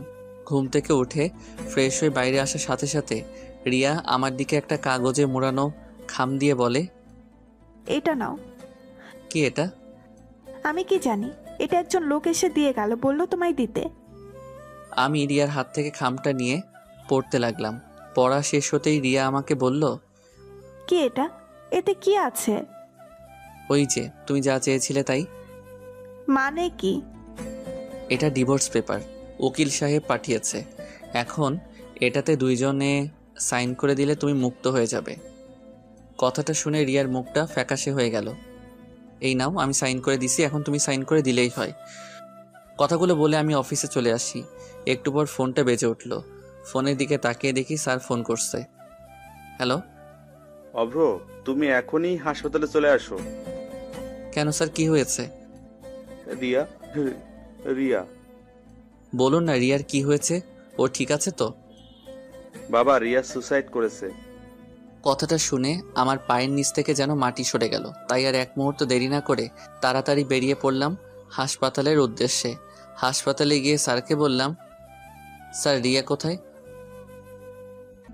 বলুন না, রিয়া কোথায়? অপারেশন থিয়েটারে। জানি না মেয়েটা কেন এমন পাগলামো করলো। সকালে হঠাৎ বাসায় গিয়ে সোজা নিজের রুমে চলে গেল। আমি পেছন থেকে ডাকার পর একটি বারও আমার ডাক শুনলো না। পরে আমি ঘরে গিয়ে দেখি সে বিষ খেয়েছে। কথাটা বলে কান্না করতে লাগলো। তারপর আবার বলল, তোমার সাথে কিছু হয়েছে? আসলে পুরো কথাটা আর বলতে পারলাম না। এর মধ্যে ডাক্তার চলে এলো। আমি তাড়াতাড়ি ডাক্তারের কাছে গিয়ে জিজ্ঞাসা করলাম, ডাক্তার ঠিক আছে তো? দেখুন, রোগী এখন ঠিক আছে, একটু পর ওনাকে বেডে দেয়া হবে। ডাক্তার, আমি কি ওর সাথে দেখা করতে পারি? যান, কিন্তু প্লিজ ডাক্তার। আচ্ছা, যান তাহলে। তারপর আমি ভেতরে গিয়ে দেখি রিয়া ঘুমিয়ে আছে। ওকে দেখতে একদম বাচ্চাদের মতো লাগছে। আমি গিয়ে ওর মাথার কাছে বসে আছি। একটু পর রিয়া আস্তে আস্তে চোখ খুললো। তারপর আমি তাকে বললাম, কি ব্যাপার, এমন পাগলামো কেন করছো তুমি? কি করব বলো? তোমাকে যদি না পাই তাহলে এই জীবন রেখে কি লাভ বলো? তোমার সাথে যে খারাপ ব্যবহার করেছি, এতে করে তুমি আমাকে কখনো মেনে নিতে পারবে না। তাই বলে তুমি সুইসাইড করবে? কেন বাঁচালে আমাকে? আমি মরে গেলেই তো ভালো হতো। ঠাস করে রিয়ার গালে চড় মারলাম। তুমি আমাকে মারলে? মেরেছি, বেশ করেছে। আমার বউকে আমি মারছি, আর একবার যদি মরার কথা মুখে আনো তাহলে আবার মারবো বলে দিলাম। ভালোবেসে ফেলছি গো তোমায়। এই কয়দিন তোমায় অনেক ভালোবেসে ফেলছি। কথাগুলো আমাকে জড়িয়ে ধরে কেঁদে কেঁদে বলতে লাগলো। আমিও তাকে জড়িয়ে ধরে কেঁদে কেঁদে বললাম, আসলে এটা কোনো দুঃখের কান্না নয়, এটা হচ্ছে আনন্দের কান্না। আমিও যে তোমায় অনেক ভালোবাসি। যেদিন তোমায় প্রথম দেখেছি সেদিন থেকে তোমায় ভালোবেসে ফেলছি। তাহলে ডিভোর্স পেপারে সই করলে কেন? ওটা তো ডিভোর্স পেপার ছিল না। তাহলে? তুমি ভুলে গেছো আজ তোমার জন্মদিন। ওটাতে তোমার জন্মদিনের শুভেচ্ছা কার্ড ছিল, আর তুমি সেটাকে ডিভোর্স পেপার ভেবে সুইসাইড করতে গেছো। তবে রে দুষ্টু, দেখাচ্ছি তোমায় মজা। আরে আরে কি করো, ডাক্তার তোমাকে নড়তে বারণ করছে। তারপর আমি রিয়াকে জড়িয়ে ধরে কপালে ভালোবাসার স্পর্শ এঁকে দিলাম। এর মধ্যে স্যার এসে, আমি কি আসতে পারি? না, এখন কারো আসা যাবে না। আমায় জড়িয়ে ধরে কথাগুলো বলল। এই পাগলি, কি করো, ছাড়ো বলছি। স্যার দেখছে তো। দেখলে দেখুক, আমার স্বামীকে আমি জড়িয়ে ধরছি। ওকে, থাকো তোমরা। 2 দিন পর রিয়াকে নিয়ে বাসায় ফিরলাম। রাতে রিয়াকে বললাম, আমি কি সোফায় শুবো? কি বলো তুমি? সোফায় শুতে চাও? এখনো দাঁড়াও তাহলে। এই বলে আমাকে দৌড়ানি দিল। আমি দৌড় দিয়ে খাটে শুয়ে পড়লাম। রিয়াও আমার বুকে এসে শুয়ে পড়লো। তারপর আমি বললাম, আচ্ছা আমাদের তো বাসরাত হয়নি, চলো না আজ আমরা বাসরাত উদযাপন করি। যাও দুষ্টু কোথাকার। এই বলে লজ্জায় তার মুখটা আমার বুকে সাথে চেপে ধরলো। তারপর আমরা দুইজন মিলে হারিয়ে গেলাম ভালোবাসার অতলে। সকালে রিয়ার ডাকে ঘুম ভাঙলো। দেখলাম সে গোসল করে এসে আয়নার সামনে দাঁড়িয়ে তার চুল শুকাচ্ছে। আমি পেছন থেকে তাকে জড়িয়ে ধরলাম। এই কি করছো? ছাড়ো বলছি। না, ছাড়তে মন চাইছে না। অফিস নেই আজকে? আজ যেতে মন চাইছে না, মন চাইছে সারাদিন তোমাকে এভাবে জড়িয়ে ধরে থাকি। তা বললে তো হবে না, যাও গিয়ে ফ্রেশ হও, আমি নাস্তা দিচ্ছি। তারপর আর কি করার, ফ্রেশ হতে চলে গেলাম। ফ্রেশ হয়ে এসে নাস্তা করে অফিসে যাওয়ার জন্য বের হতেই রিয়া বলল, এই শোনো, আজ একটু তাড়াতাড়ি ফিরবে কেমন? ওকে মহারানী। এই বলে রিয়ার কপালে ভালোবাসার স্পর্শ এঁকে দিলাম। অফিসে এসে যা শুনতে পাই তার জন্য আমি মোটেও প্রস্তুত ছিলাম না। মেঘা নাকি চাকরি ছেড়ে দিছে। কথা শুনে খুব অবাক হলাম। হঠাৎ কি এমন হলো যার জন্য সে চাকরি ছেড়ে চলে গেছে? এই কথাগুলো ভাবছি আর এমন সময় দেখলাম মেঘা আমার কেবিনের দিকে আসছে। মেঘা, আমি সব কি শুনছি? তুমি নাকি চাকরি ছেড়ে চলে যাচ্ছ? যা শুনেছেন সত্যি শুনেছেন। এসবের মানে কি? হঠাৎ করে চাকরিটা ছেড়ে দিচ্ছ কেন? আপনার জন্য। আমার জন্যে মানে কি বলছো এসব তুমি? জানেন আমার বাবাকে? আমি কি করে তোমার বাবাকে চিনবো? আমি তো তাকে দেখি নাই। আমার বাবা হচ্ছে এদেশের একজন স্বনামধন্য ব্যবসায়ী। নাম শুনেছেন? হ্যাঁ, তা শুনবো না কেন? তাছাড়া অফিসের একটা কাজে আমার সাথে তার ভালো পরিচয়ও আছে। তার মানে তুমি স্যারের মেয়ে? হ্যাঁ, আপনি ঠিকই ধরেছেন, আমি তার একমাত্র মেয়ে। তাহলে তুমি এই অফিসে চাকরি করছো কেন? শুধু তোমার জন্য। আমার জন্য কেন? তুমি যেদিন প্রথম আমাদের অফিসে গিয়েছিলে সেদিনই আমি তোমাকে দেখি, এবং সেদিন প্রথম দেখাতেই তোমাকে আমার ভালো লাগে, আর এই ভালো লাগা থেকেই আস্তে আস্তে তোমাকে ভালোবেসে ফেলি। এইটুকু বলে থেমে গেল আর কথাগুলো কেঁদে কেঁদে বলছে। তারপর আবার বলতে শুরু করলো, শুধু তোমার একটি নজর দেখার জন্য তোমার ভালোবাসার টানে এই অফিসে তোমার সহকারী পদে চাকরি নেই। কিন্তু আমি জানতাম না যে আমার ভালোবাসার মানুষটি আগে থেকে অন্য কারো হয়ে আছে। যখন জানলাম তখন নিজেকে শেষ করে দিতে চেয়েছিলাম। যাকে ভালোবাসি তাকে পাবো না যখন, তখন বেঁচে থেকে আর কি লাভ বলো? পরে ভাবলাম আমার ভালোবাসাটা না হয় তোমার আর রিয়ার মাঝেই বেঁচে থাক। কথাগুলো বলেই আমাকে জড়িয়ে ধরলো। আমি এখন কি করব কিছুই বুঝতে পারছি না। ভালোবাসি অভ্র, তোমাকে অনেক ভালোবাসি। তোমাকে ছাড়া যে আমি একটা মুহূর্তও থাকতে পারবো না। আমি তোমার সাথে থাকলে আমি আর নিজেকে ধরে রাখতে পারবো না। তাই আমি এখান থেকে চলে যাচ্ছি। জানি তোমাকে ছাড়া থাকতে কষ্ট হবে, তবুও চেষ্টা করব তোমাকে ছাড়া বেঁচে থাকার। কথাগুলো আমাকে জড়িয়ে ধরে বলছিল, পরে আমাকে ছেড়ে দিয়ে বলে, আর একটা কথা, আমি যদি তোমার মনে কোনো কষ্ট দিয়ে থাকি তাহলে আমাকে মাফ করে দিও, আর ভালো থেকো। কথাটা বলে কাঁদতে কাঁদতে চলে গেল আমার কেবিন থেকে। আর আমি সেখানেই দাঁড়িয়ে আছি। জানি না কখন নিজের অজান্তে চোখে পানি চলে এসেছে। একটু পর রিয়ার ডাকে বাস্তবে ফিরে আসি। কি হয়েছে তোমার? সেই কখন থেকে ডাকছি, কোনো সাড়া নেই তোমার। ও তুমি, তা কখন এলে? এই মাত্রই আসলাম। ও, কি এমন ভাবছিলে যে আমি কখন আসছি তাও বুঝতে পারো নাই? না তেমন কিছু না। তা তুমি হঠাৎ কি মনে করে অফিসে আসলে যে? কেন, আমার আসতে পারুন নাকি? তা হবে কেন? তারপরও আমাকে সম্পূর্ণ কথা বলতে না দিয়ে রিয়া বলল, আমি আসছি আমার মহারাজকে দুপুরের খাবার খাওয়াতে। তাই নাকি? তাহলে তাড়াতাড়ি করো, খুব ক্ষুধা লাগছে। আমি নিজের হাতে তোমার জন্য তৈরি করছি। কি খাওয়ার মতো তৈরি করছো তো, নাকি আগের দিনের মতো? কথাটা শুনে রিয়ার মুখ থেকে মুহূর্তেই হাসি চলে গেল। তারপর আমি তাকে বললাম, কি হলো, খাবার কি দিবে নাকি এমনভাবে দাঁড়িয়ে থাকবে? তারপর রিয়া আস্তে আস্তে আমাকে খাবারগুলো দিল। আর আমার মুখের দিকে কেমন হয়েছে তা জানার জন্য আগ্রহ নিয়ে তাকিয়ে আছে। আমি খাবারটা মুখে দিয়ে দেখলাম, না, আজ খাবারটা অনেক ভালো হয়েছে, যা আপনাদের লিখে বোঝাতে পারবো না। তারপর আমার মনের মাঝে একটু দুষ্টামি করার কথা মাথায় আসলো।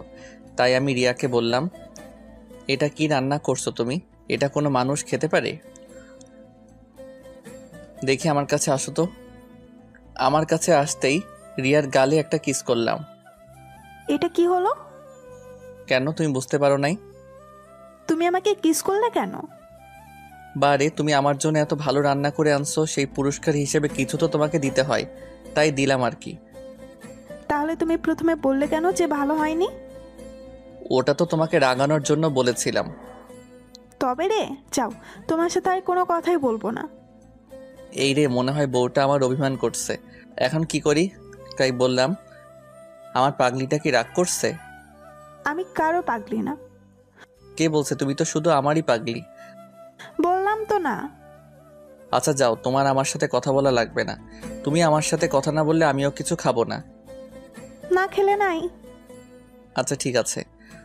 কথাটা বলে যে উঠতে যাব তখনই রিয়া আমার হাতটা ধরে বলে, এই, কোথায় যাও? হ্যাঁ, চুপ করে বসো এখানে।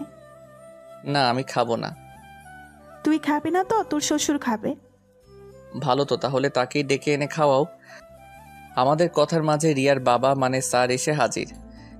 কাকে ডেকে আনার কথা বলা বলি হচ্ছে? এই তো রিয়া নিজের হাতে রান্না করে আনছে, তো তাই আপনাকেই ডেকে আনার কথা বলা হচ্ছিল। বলো কি, রিয়া মা আবার রান্নাও করতে পারে? হ্যাঁ। তাহলে তো খেতেই হবে। বাবা, তুমিও বসো, আমি তোমাকে খাবার দিচ্ছি। তারপর আমরা সকলে একসাথে দুপুরের খাবার খেলাম। খাওয়া শেষ করে স্যার চলে গেলেন, আর আমি রিয়াকে বললাম, রিয়া, আমার না এখন মিষ্টি খেতে মন চাইছে। এখন মিষ্টি কোথায় পাবো? তুমি চাইলে মিষ্টি খাওয়াতে পারবে। ইশারা করে কথাটা বললাম। এই, একদম না। আমি আস্তে আস্তে রিয়ার কাছে যাচ্ছি, আর সে একটু একটু করে পেঁচাচ্ছে। দেখো, একদম কাছে আসার চেষ্টা করবে না। তারপর রিয়া দেওয়ালের সাথে আটকে গেল। আমি কাছে যেয়ে ওর হাত দুটো চেপে ধরলাম। রিয়ার মুখের দিকে তাকিয়ে দেখি সে দু চোখ বন্ধ করে আছে এবং তার ঠোঁট দুটো কাঁপছে। এরপর আমাদের 4 ঠোঁট একসাথে মিশে একাকার হয়ে গেল। আচ্ছা চলো, এখন আমাকে নিয়ে তুমি ঘুরতে যাবে। না, এখন পারবো না, অনেক কাজ বাকি আছে। কি বললে তুমি? তুমি এখন বাসায় যাও, আমরা না হয় অন্য কোনো দিন ঘুরতে যাব, কেমন? না, আজই ঘুরতে যাবে, আর এখনই যাব। দেখো, পাগলামি করে না, এখন ছুটি চাইলে বস ছুটি দিবে না। বাহ, ভালো কথা মনে করিয়ে দিলা তো। অফিসের বসকে তুমি কি তা ভুলে যাচ্ছ? এই রে, কি বলতে কি বলে দিলাম। দেখলাম রিয়া আমার কেবিন থেকে হনহন করে বাইরে চলে গেল। আমি ভাবলাম হয়তোবা রাগ করে বাসায় চলে গেছে। আমার ভাবনাকে ভুল প্রমাণ করে দিয়ে আবারও রিয়ার আগমন, কিন্তু এবার সে একা আসেনি, তার সাথে তার বাবা মানে বসও এসেছে। এসে আমাকে প্রশ্ন, কি ব্যাপার অভ্র, তোমার কি এমন কাজের চাপ? না মানে। হয়েছে, আর মানে মানে করতে হবে না। যাও, রিয়াকে নিয়ে কোথাও ঘুরে আসো। আচ্ছা স্যার। আমি রিয়ার দিকে তাকিয়ে দেখি রিয়া মিটমিট করে হাসতেছে। আর শোনো, যত কাজই থাকুক না কেন, আমার রিয়া মা ডাকার সাথে সাথেই চলে যাবে কিন্তু। এই কথা বলে স্যার চলে গেলেন। তারপর রিয়া আমার কাছে এসে বলে, কি এবার যাওয়া যাবে নাকি আবারও বাবাকে ডাকতে হবে? এই না না, ডাকতে হবে না, চলো যাচ্ছি। তারপর আমরা দুইজন অফিসের সামনে দাঁড়িয়ে আছি। যাও, রিক্সা ডাকো। রিয়ার কথা শুনে আমি তার দিকে অবাক হয়ে তাকিয়ে আছি। কি হল, এমন করে তাকিয়ে আছো কেন? বললাম না রিক্সা ডাকতে। তুমি যাবে রিক্সায়? হ্যাঁ যাব। কেন, কি হয়েছে? তোমার না রিক্সায় উঠতে ভালো লাগে না? এখন ভালো লাগে। তুমি কি ডাকবে নাকি আমিই ডাকবো? এই না না, ডাকছি, তুমি একটু দাঁড়াও।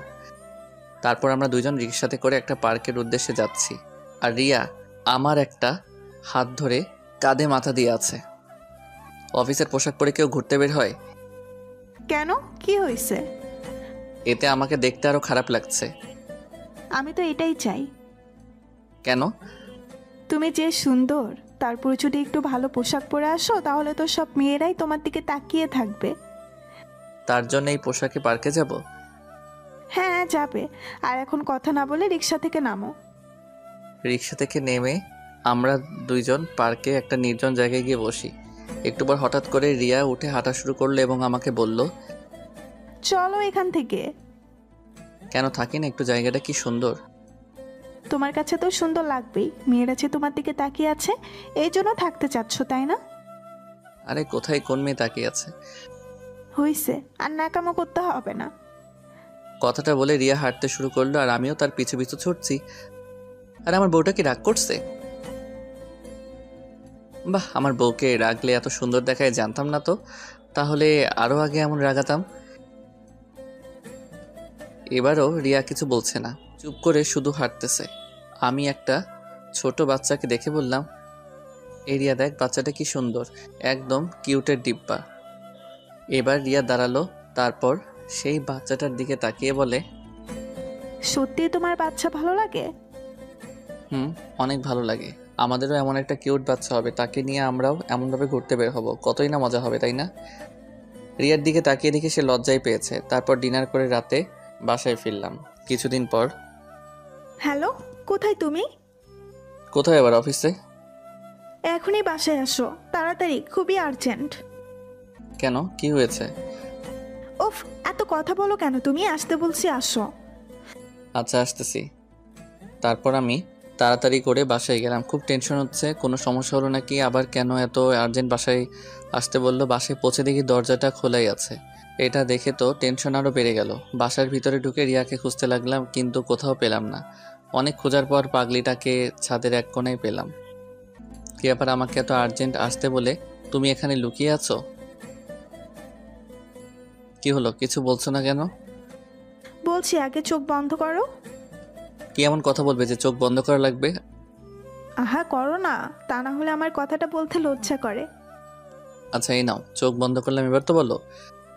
তারপর রিয়া আমাকে জড়িয়ে ধরে আমার কানের কাছে মুখ এনে বলে, তুমি বাবা হতে চাচ্ছ। কি এত খুশির একটা খবর তুমি আমাকে দেরি করে দিলে? যা, আমার লজ্জা করে না বুঝি।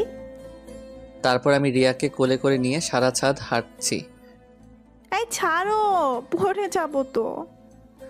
না না, এখন আর ছাড়বো না। তারপর রিয়াকে কোলে নিয়ে ছাদ থেকে ঘরে নিয়ে আসলাম। শোনো, আজ থেকে তুমি আর কোনো কাজ করবে না। আমি কাজ না করলে কে করবে শুনি? কেন, আমি করব। তাই বুঝি? তাই। ওরে আমার জামাইটা রে, সে নাকি সব কাজ করবে। 5 বছর পর একটা পার্কে আমি আর আমার 5 বছরের মেয়ে নীলাকে নিয়ে বসে আছি। বাবা, আইসক্রিম কিনে এনে দাও। আমার মামুনিটা আইসক্রিম খাবে, আমি এক্ষুনি এনে দিচ্ছি। হ্যাঁ, যাও নিয়ে আসো। তাহলে তুমি এখানে বসো কেমন, আমি এই যাব আর আসবো। আচ্ছা, তাড়াতাড়ি আসবে। তারপর আমি আইসক্রিম নিয়ে আসছি। দূর থেকে দেখি নীলার পাশে কে যেন বসে আছে, চেহারা ঠিক বোঝা যাচ্ছে না। আমি কাছে আসতে বড় ধরনের একটা শক খেলাম। এ দেখি মেঘা। মেঘাও আমাকে দেখে অবাক হলো। কেমন আছো অভ্র? ভালো, তুমি কেমন আছো? এই তো আছি কোনো রকম। এটা তোমার মেয়ে নাকি? হ্যাঁ। তোমার মেয়ে দেখতে একদম তোমার মতোই হয়েছে। কি নাম তোমার? আমার নাম নীলা। বাহ, তুমি দেখতে যেমন সুন্দর তোমার নামটাও সুন্দর। বাবা, আইসক্রিম দাও। এই নাও মামুনি। রিয়াকে কোথাও দেখছি না যে। রিয়ার কথা শুনে মনটা খারাপ হয়ে গেল, তাই আমি চুপ করে আছি। কি হলো, চুপ করে আছো যে? রিয়া আর নেই। নেই মানে কি বলছো তুমি? হ্যাঁ, সে আমাকে ছেড়ে অনেক দূরে চলে গেছে, যেখানে গেলে কেউ আর শত টাকার পরেও ফিরে আসে না। কি বলো এসব? রিয়া মারা গেছে? হ্যাঁ, নীলাকে জন্ম দিয়েই সে আমাকে ছেড়ে চলে গেছে। কথাগুলো বলার সময় বুঝতে পারলাম আমার চোখ দিয়ে পানি পড়ছে। মেঘার দিকে তাকিয়ে দেখি তার চোখেও পানি। তারপর আমি চোখের পানি মুছে মেঘাকে বলি, তাহলে এবার বলো তোমার খবর কি, বিয়ে করছো? জীবনে একজনকেই ভালোবেসেছিলাম, আর সে হলো তুমি। তোমাকে ছাড়া আর কাউকে ভালোবাসতে পারি নাই বলে আজও আমি বিয়ে করিনি। আমাদের কথার মাঝে নীলার নানা মানে আমার স্যার চলে এলো। আরে মেঘা, কেমন আছো? জি স্যার, ভালো আছি। তাহলে মেঘা, একদিন আসো আমাদের বাসায়। আন্টি প্লিজ আসবেন। তুমি যখন বলছো তাহলে তো আসবই। নীলাকে কোলে নিয়ে কথাটা বলল। তারপর আমরা মেঘাকে বিদায় দিয়ে বাসায় চলে আসলাম। এখন আর স্যারকে অফিসে যেতে দেই না, কারণ রিয়া মারা যাবার আগে বলে গেছিল আমি যেন তার বাবাকে নিজের বাবা মনে করি, আর অফিসের সব দায়িত্ব আমি নেই। একদিন বাসায় বসে অফিসের কিছু কাজ করছি, এমন সময় দেখি মেঘা এসেছে। ভেতরে আসতে পারি? আরে তোমার ভেতরে আসতে আবার বলা লাগে নাকি, চলে এসো। তারপর মেঘা ভেতরে এসে আমার সামনে বসলো, আর আমি আমার মতো কাজে ব্যস্ত। এটা দেখে মেঘা বলে, নীলা কোথায়? উপরে, মনে হয় তার নানার সাথে আছে। তারপর মেঘা উপরে চলে গেল। আমি কি নানা নাতির খেলার মাঝে আসতে পারি? আরে মেঘা, কখন এলে? এই তো কিছুক্ষণ আগে। আন্টি তুমিও আসো, আমাদের সাথে খেলবে। মেঘার হাত ধরে টানতে টানতে ভেতরে নিয়ে গেল। হ্যাঁ চলো। আচ্ছা নানা ভাই, তুমি এখন একটু বাবার কাছে যাও, তোমার নীলা আন্টির সাথে আমার একটু কথা আছে। আচ্ছা, তাহলে তোমরা কথা বলো। মেঘা মা, তোমার সাথে আমার কিছু কথা ছিল, যা আমি এখনো অব্রকে বলি নাই। জি স্যার, বলুন। জানো মা, রিয়া যেদিন জানতে পারে সে মা হতে চলেছে, সেদিন জীবনের সবচেয়ে বেশি খুশি হতে আমি তাকে দেখেছি। অব্রকে কিছুদিন কাজের জন্য বাইরে যেতে হয়েছে, তাই রিয়াকে আমার বাসায় রেখে আসে। এটুকু বলে থেমে যায়, তারপর আবার বলতে শুরু করে, একদিন সিঁড়ি দিয়ে নামার সময় হঠাৎ পা পিছলে পড়ে যায়। তারপর তাকে হাসপাতালে নিয়ে আসলাম। ব্যথার যন্ত্রণায় ছটফট করতে থাকে আমার মেয়েটা। ডাক্তার সবকিছু টেস্ট করে বলে, দেখুন, রোগীর অবস্থা খুবই খারাপ, এখনই তাকে অপারেশন করাতে হবে। আপনি এখানে একটা সই করে দিন। তারপর আমি কাগজটায় সই করে দিলাম। কিন্তু ব্যথায় যন্ত্রণায় ছটফট করতে থেকে রিয়া বলে, বাবা, আমার একটা কথা রাখবে? কি কথা মা, বল। তোর সব কথাই আমি রাখবো। যদি আমি অপারেশন থিয়েটারে মারা যাই, তাহলে শুভ্রকে তুমি আবার মেঘার সাথে বিয়ে দিও। মেঘা শুভ্রকে খুব ভালোবাসে। না মা, তুই চুপ কর, দেখিস তোর কিছুই হবে না। না বাবা, তুমি কথা দাও শুভ্রকে তুমি মেঘার সাথে বিয়ে দিবে। বাবা দেখো, আমার এমনই কপাল, আফ্রোকেও শেষবারের মতো একটিবার চোখের দেখাও দেখতে পারলাম না। না মা, তুই অভ্রকে দেখবি। আমি ওকে ফোন দিচ্ছি, ও আসছে বলেছে। এরপর রিয়াকে অপারেশন থিয়েটারে নিয়ে যাওয়া হয়। এর মধ্যে অভ্র চলে আসে। এসেই, আমার রিয়ার এখন কি অবস্থা? ডাক্তার ওকে অপারেশন করতে নিয়ে গেছে, তুমি কোনো টেনশন করো না। কিছুক্ষণ পর অপারেশন থিয়েটার থেকে ডাক্তারকে বেরিয়ে আসে দেখে অভ্র ছুটে যায় তার কাছে। ডাক্তার, আমার রিয়া কেমন আছে? ও ভালো আছে তো? আপনার মেয়ে সন্তান হয়েছে, কিন্তু আমরা অনেক চেষ্টা করেছি, তারপরেও আপনার স্ত্রীকে বাঁচাতে পারিনি। ডাক্তারের মুখে এই কথা শুনে অভ্র নিচে বসে পড়ে, আর আমার যে পুরো পৃথিবীটা উল্টে যায়। আমি অভ্রকে ধরে নিয়ে রিয়ার লাশের পাশে নিয়ে গেলাম। আমার থেকে বেশি কেঁদেছিল ও। তারপর রিয়ার দাফনের কাজ সম্পূর্ণ করা হলো। কি বলবো মা, অভ্রকে আমি ওদিন সবচেয়ে বেশি দুর্বল হতে দেখেছি। আমার থেকে বেশি দুর্বল হয়ে পড়েছিল সে। এখন তুমি বলো মা, তুমি কি আমার রিয়ার শেষ ইচ্ছাটা পূরণ করবে? হ্যাঁ, আমি করব। আমার যে ওর ইচ্ছা পূরণ করতেই হবে। এভাবে মেঘা প্রতিদিন অব্রের বাসায় আসে, আর এই কয়েকদিনে নীলার সাথে তার খুব ভালো সম্পর্ক হয়ে যায়। আচ্ছা নীলা, আমি যদি তোমার মা হই তাহলে কেমন হয়? সত্যি তুমি আমার মা হবে? কি মজা, কি মজা! তাহলে তোমাকে আমি মামুনি বলে ডাকবো। হ্যাঁ, ডাকো। মামুনি। এই কথা বলে মেঘাকে জড়িয়ে ধরে। মেঘাও তেমনি নীলাকে জড়িয়ে ধরে। নীলা? ও ঘুমিয়ে গেছে। ও কিছু না খেয়ে ঘুমিয়ে গেল? না, আমি ওকে খাইয়ে দিয়ে ঘুম পাড়িয়ে দিয়েছি। কি বলো, নীলা খেলো? ও তো আমাকে ছাড়া খায় না। যাই হোক, চলো তোমায় বাসায় দিয়ে আসি। তারপর মেঘাকে তার বাসায় দিয়ে আসলাম। কিছুদিন হলো মেঘা আর আমাদের বাসায় আসছে না। এর ভিতর নীলার কান্নার আওয়াজ শুনতে পেলাম। কি ব্যাপার, আমার পরীটা কান্না করছে কেন? দেখো না বাবা, মামুনি কয়েকদিন ধরে ফোন ধরছে না। কে তোমার মামুনি? আমি আমার মেঘা মামুনির কথা বলছি। সে তোমার মামুনি হয় না। চলো নাস্তা করবে। সকালে কিছু খাওনি তোমরা? না, সে আমার মামুনি হয়।